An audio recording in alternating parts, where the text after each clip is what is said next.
All right. 3 o'clock. I think we'll wait for everyone to load in here before we get started. Just a few moments.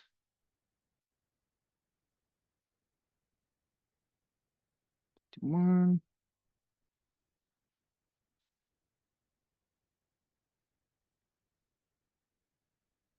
All right. For the interest of time, I guess we'll go ahead and kick this thing off. So good afternoon, everyone. Thank you for joining us today. We're really excited to have you here for this webinar session on cybersecurity best practices for SMBs. So quick introduction. My name's Stefan Hinahos. I work for Silverfort. I cover SMB organizations for the whole east side of the country. Silverfort, just real high level, we're an identity security platform that helps companies of all sizes close some gaps around identity security. So just to kick off more introductions, I'm also joined today by a couple of great guys. Sammy Cambray, he's also on the call. He covers the west side of the country for Silverfort Sales. And most importantly, we have joining us our resident security advisor, Rob Larson. Rob's worked with companies of all sizes, strengthening their security posture. And today he's going to walk us through some practical best practices for SMBs when it comes to just overall cybersecurity and how that relates to identity. So moving forward, we will share the agenda here. So quick introductions, covered that part. I'll hand the baton over to Rob to cover, a changing identity world, some of the exposures that SMB organizations are prone to, common identity attacks that we're seeing out in the market, in the field, and some security essentials, and then we'll wrap things up with Q&A for both myself, Sammy, and of course, Rob. So throughout the presentation, if anyone has questions, feel free to put them in the chat. And once we wrap up, we'll try to address those one by one. But with that said, Rob, I will kick it off to you. Thanks, And Steph. I'm piloting this thing, so feel free to tell me when to click Yes, through sir. the slides. I will. Thank you, Stefan. Yep, no problem. Hey, folks, thanks a lot for joining. As Stefan said, my name is Rob Larson. A little bit about me. I've been in the security business for about 35 years, and I was recently the chief security architect for General Motors and had a lot of interesting responsibilities from the identity strategy, global manufacturing, cybersecurity approach, and the lab security. And I had a lot of interesting initiatives such as zero trust, enterprise crypto, security control rationalization, global asset management. And I was at General Motors for about 10 years. And then I was with HP for about 3 years, Dell, about 14, Union Carbide for a bit, and then NASA down in Houston for about 8 years. So I've had a lot of broad experience across a lot of different industries. But today, what we're going to be talking about is kind of a blend of both identity protection, security strategy, and then a larger sort of set of security essentials that I put together that I thought would be maybe meaningful for folks that are, maybe calling in. They're in charge of a lot of IT platforms and strategies, but maybe they don't have a gigantic security workforce, or maybe they're using an MSP. And what I put together with Stefan and Sammy is kind of a collection of ideas and strategies for, maybe focusing your energy and your limited resources. So glad to have you, Stefan. Next. So this is interesting. I love the world picture coming from the space program, a changing identity world, right? I think as the compute environments get much more complicated, SaaS, on-prem, clouds, multiple clouds, the identity of first attacks are really on the rise, and there's a couple of really good reasons. One, they're easier to succeed on an identity attack than maybe compromising an application and worming your way through a bunch of firewalls. They're harder to detect because you have a hard time figuring out, what legitimate identity traffic is okay and what is nefarious when the traffic basically looks the same. It's lucrative. Like, it's so easy to do now that a lot of criminals have monetized it. And it's been commoditized, which means you can go on the dark web and other places and you can actually, rent an identity attack platform, launch it against certain uh, arenas, environments, organizations, and you'll probably be successful. And the notion is that today hackers don't break in, they log in. And that's because the identity first attacks are really successful, and there's a low bar to kind of achieving that attack vector. So very, very interesting. The changing world is true. Next, Stefan. So here's some SMB, small to medium-sized business security by the numbers look. 43% of all attacks are focused on SMB. 70% of all fraud attacks are predicated around an identity-based attack. 60% of small to medium-sized businesses close following a significant cyber attack. It's a couple $100,000 to kind of handle an SMB breach. It takes about 24 hours. 50% of all the SMBs take more than 24 hours to address a breach. That's problematic. Most people don't have insurance, and most people don't have an incident response plan. And I had no idea that these statistics existed when I started looking. And that's really, I'd say, a challenge. If you are in a SMB, these numbers don't bode well for that whole space. It really means that they don't have enough resources. Maybe the strategy is misguided or under managed, and that you're likely to be a target of an attack. And statistically, if you look at these numbers, not many people get to survive those attacks, especially a significant security attack. So just some things to think about as I go through the briefing, that the SMB world has been discovered. It is a target, and a lot of times the SMB world has a hard time both thwarting those attacks, detecting those attacks, or even recovering from them. Next up, Mr. Stephanie. So here are some common identity-based attacks that happen all the time. And identity-based attacks are gaining popularity because they're easy to execute and they're hard to detect. And what I also said is criminals are really both opportunistic and they're lazy. So they're going to take the path of least resistance. And phishing, credential stuffing, and password spraying are really common identity-based attacks that folks use when they come after an environment. With phishing, that usually involves tricking a user into providing their user ID and password through some website invite or form of some fashion, and you do that a lot, and you can collect a lot of user IDs and passwords. There's a lot of phishing campaigns that are done in various companies to kind of educate people on what to look for when you get a suspect or dangerous email, or you land on a dangerous or potentially dangerous website. Very, very successful attack. Phishing is very successful. Credential stuffing is interesting because you use stolen user IDs and passwords from past breaches. You can buy them on the dark web, and then you try to gain access via automated tools through rolling through, attempting to log on with these user IDs and passwords. And it's kind of a shot in the dark, right?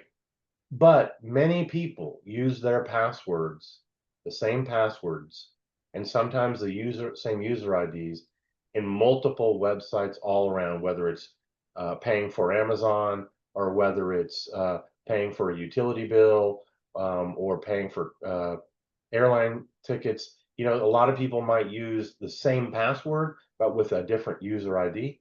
And so, it's a very effective attack. And depending upon what you're looking for, you might not see that credential stuffing is occurring in your environment if you're not looking at that logging information and figuring out why there are so many failed logons.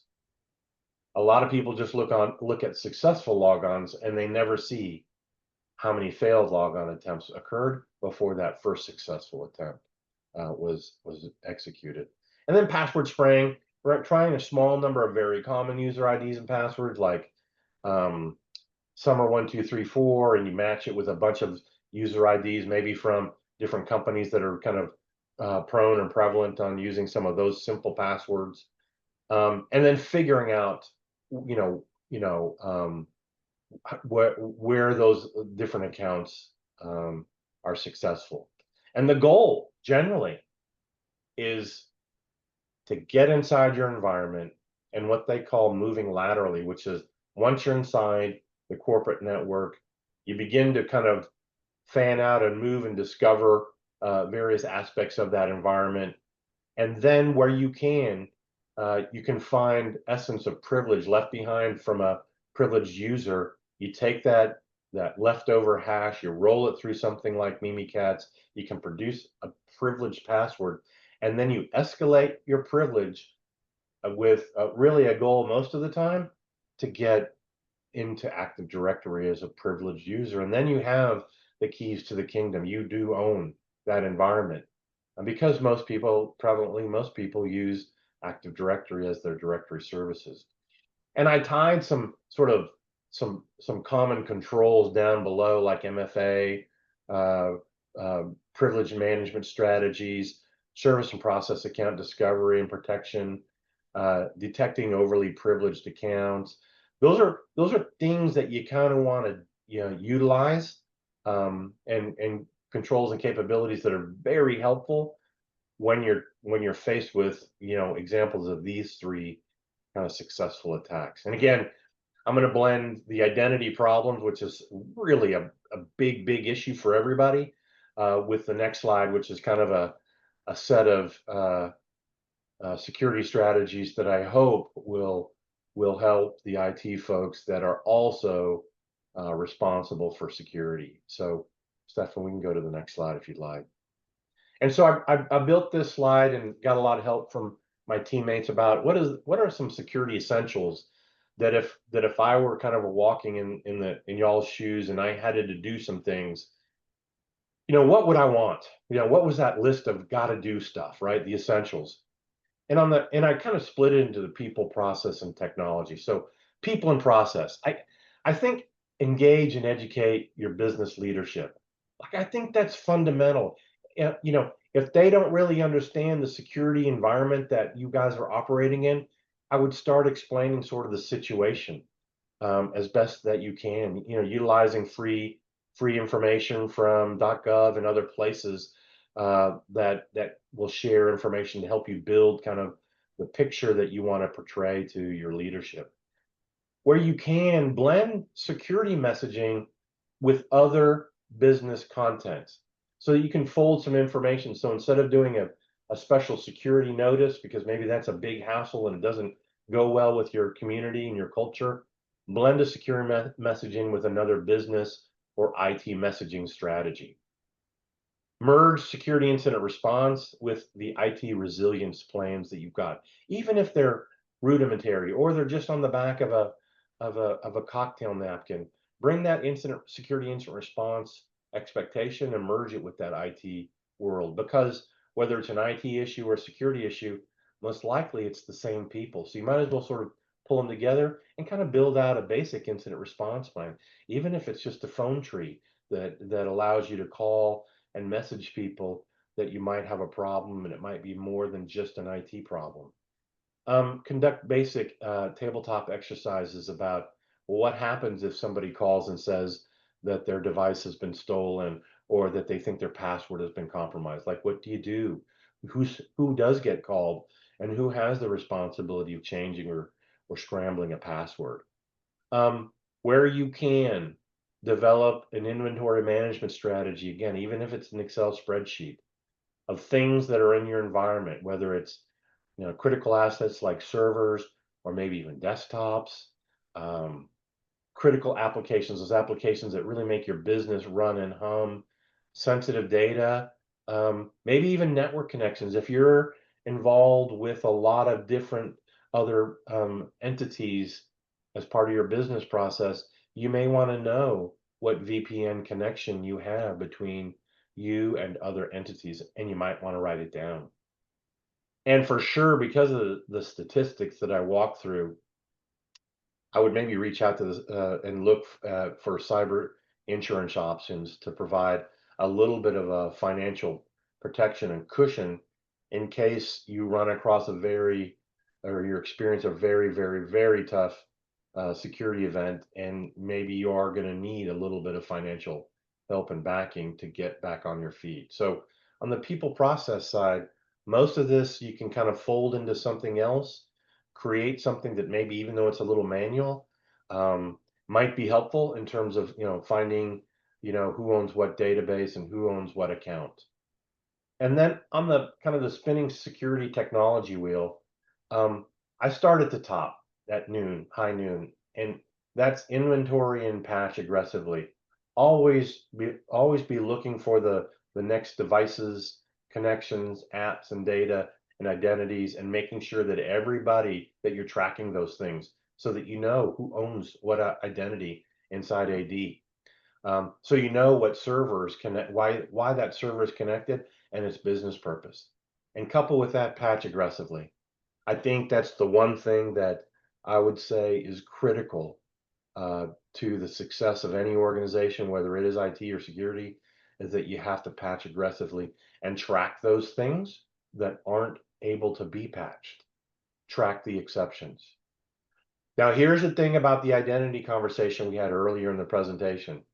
Deploy MFA everywhere you can, and then go a little bit farther. And then secure all your non-human identities, those service and process accounts, the things that those are the accounts that everybody knows the password, but nobody owns the account. And that's kind of a dangerous situation.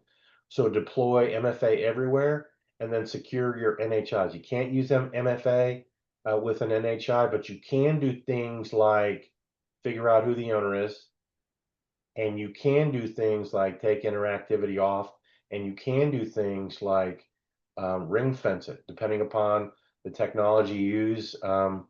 A thing like Silverfort has the ability to prevent everybody from using the account except the organization that owns the account and except for the specific areas where that account should operate. And then track privilege accounts and discover overly privileged accounts. What I experienced at GM was both we had lost sort of sight of why privileged accounts even existed, who they were for, why they were being used. And then what I also discovered, which was pretty strange for me, was normal human accounts that had been assigned privileges, like the ability to create an account, except that they weren't really a privileged user. They just somehow got the right assigned to them. And that's a big deal too. You got to know who has privilege and why, and track that accordingly. And you want to find out accounts that have probably accidentally been given privilege that they don't deserve. And that's very hard to see. And then I want you to scan for security and IT gaps, security vulnerabilities and IT gaps. Don't spend a lot of money. Find a solid scanner and use it on a regular basis. Protect your endpoints, right? So, a lot of people are Microsoft shops, and they can use um, a ton of the capabilities that come with the Microsoft platform. Get those things deployed. Don't do a set and forget it. Deploy it and actively monitor it and manage it. Um, and this is a big one. So if you go back to the phishing attacks, right? It starts with maybe an invite to a website that's not very safe. So figure out with your email providers and your proxy servers, how to deploy the spam filtering, phishing detection, and attachment scanning capabilities for those two environments for sure. It's a good place to start. And if you're using an MSP, you should be able to demand that and have them explain to you how this works and what filtering you get and how fast that filtering is updated. Is it daily, weekly, monthly, never? And then for firewall management, which is sometimes a very complicated problem, enable some basic blocks like ping from the internet. Normally, that's not a thing that people need. Now, maybe you need it. I get it, but then you just affirm that you need a protocol. Fine, green light it, but look for other ports and protocols that you don't need. Maybe you don't need FTP. Maybe you don't need RDP, or maybe you do need RDP, but you only need it between two different IP addresses, yours and the external IP address. And then inside that, and then you go back to patching. You kind of do this iterative loop. But inside that technology wheel, choose security platforms. Try to avoid, where you can, buying a bunch of vertical security controls from a dozen or 2 dozen different security vendors, and then trying to knit them all together, I think is very difficult. And I think if you have limited resources, I think you place your bets with folks offering platforms, not individual technologies. Use available Intel resources. Again, go for free. Go for the .gov stuff where they're sharing things like CVE and other sort of insight into dangers and issues that you couldn't maybe get from any other sources. Set some basic security standards. Don't write a novel, but there might be 10 or 12 things that you just can't allow folks to continue to do. Like, it makes it dangerous for the company to operate. Start sharing kind of those expectations and reflect it either in, your corporate policies or in your technology deployments. Track exceptions. Exceptions always get you in trouble because everybody forgets about them. They think it's all covered, all clean, all green, and it's not, because there were 2 exceptions everybody forgot, and then those were the exceptions that were discovered during the middle of a crisis, and it just kind of disappeared before people could remember. Um, and apply these concepts across all environments, meaning cloud, SaaS, and on-prem, so that you get as much coverage with some basic essentials as possible. And I know it's different for the cloud versus on-prem. You're going to deal with different people maybe, and there's different capabilities, but to the extent that you can get control parity across those environments, you're better off. All right, Mr. Stefan. And here's, this is my last slide, but I'm a moderator in a thing called the Identity Underground, and it's a great place. You can join it, it's free, and we meet quarterly, and it's a fantastic place to meet other folks who are really in the identity space and the security space. Lots of CISOs, lots of senior architects, lots of identity directors, and it gives you insight into what some of these other companies are doing, and it gives people a lot of, I'd say, that you get a lot of validation for some of the strategies that you're deploying, and you get a lot of insight into what has been deployed and what went right and what went wrong. And so you're able to kind of get a little wisdom, meaning you're able to avoid the pitfalls that other people experience, and you get to kind of hop around them. And from an identity perspective anyway, you can maybe accelerate some of your strategy, and you can reach out to people, independently and individually offline, and get some insight into what they're doing, and you can share with them what you're doing. It's a great collaborative space, and there are no vendors, which is, much to the chagrin, I'm sure, of Sammy and Stefan, but the vendors aren't allowed in. So it's really just practitioners with moderators like me, sort of helping to make sure that the agenda is right and that we're keeping on time, and those kinds of things. So it's free. It's a very active group. I co-moderated one last week. There was like 75 people on board. Lots of different companies from all over the United States, South and Canada, South America, and Mexico. And they have one for Europe, and they have one for APAC, and I do the APAC one as well. So that's my story, and I'm sticking to it. But I'll turn it over to Stefan and tell everybody thanks for the opportunity to chat with you guys, and hopefully there's some questions that I can tackle for y'all. Yeah. Yeah, thanks, Rob. And yeah, I just want to remind everyone to put any questions in the chat. I have a little blurb on what we're doing at Silverfort here in a moment, but we'll answer any questions towards the end. So yeah, thanks again, Rob. Really appreciate that, all the insights you have and guidance on best practices. But I think a lot of people are probably wondering, well, that's great, but who is Silverfort and why does Rob, partner with a vendor like Silverfort? Well, I think it's because he really believes in what we're doing here. So I wanted to take a moment to share um, how Silverfort's helping, SMB size organizations and enterprise level organizations address some of these identity security challenges Rob just outlined. So I'm going to jump around here a little bit, starting at the bottom. Um, but I think between Sammy and I and all our colleagues on the sales team here, I think the most common theme we hear day in and day out on all our calls from prospects and customers is this. Whenever they start down the identity security journey, right, the big first hurdle is just overall lack of visibility. So they have questions like, who's who has access to what, who might be overprivileged, what service accounts are active, which ones are dormant, what are they accessing? And for a lot of small to medium sized businesses, it really starts with a lot of hygiene issues, especially when you start talking about legacy Active Directory, because historically you've really never had visibility there.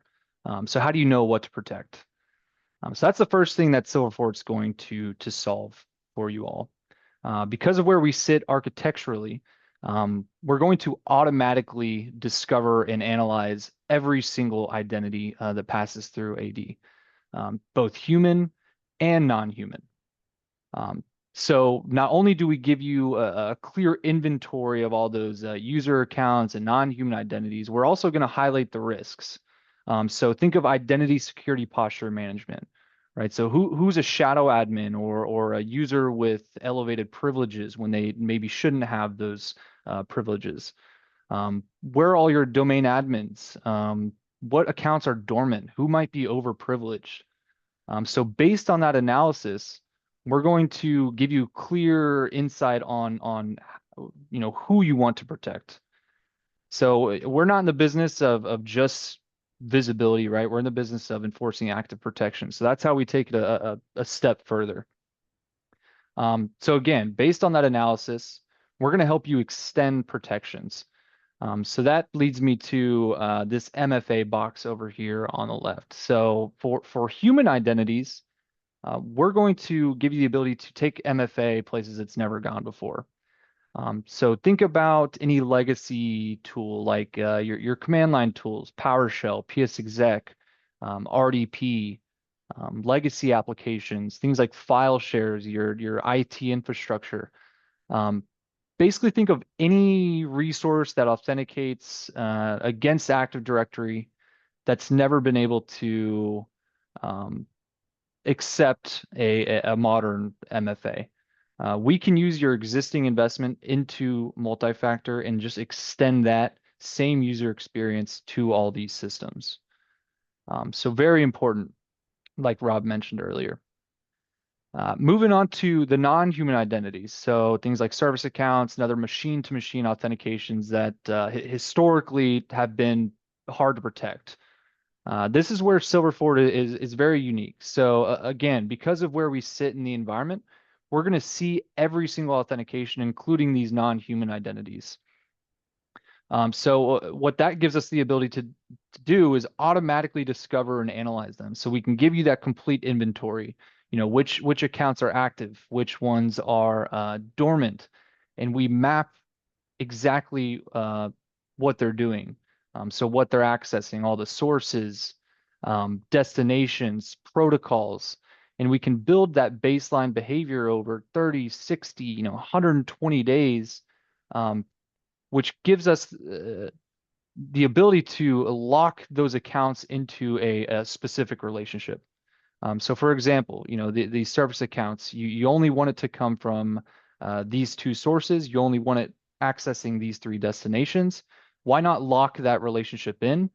So in the case that that account is compromised and someone tries to use that interactively to move laterally, they won't be able to.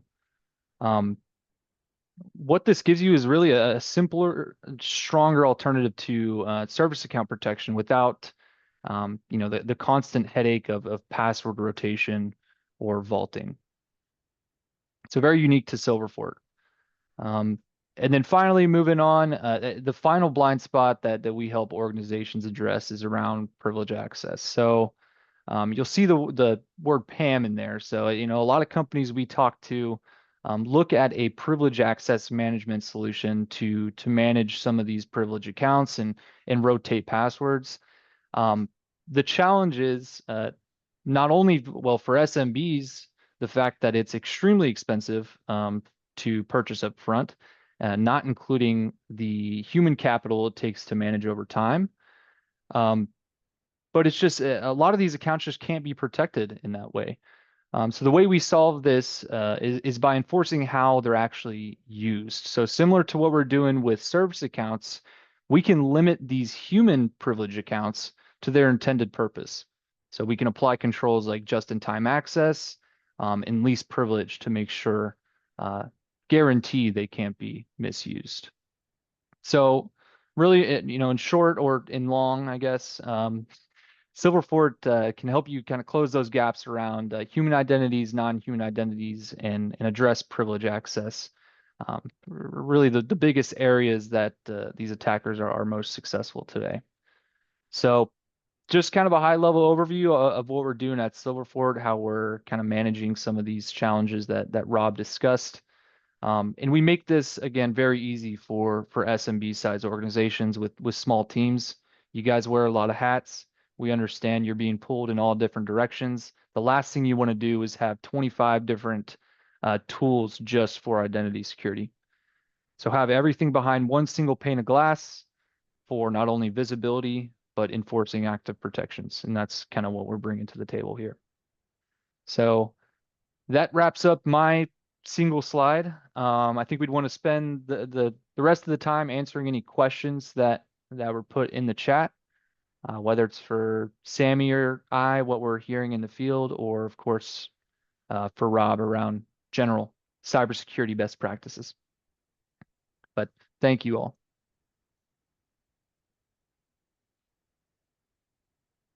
And I don't know if we had any questions come up.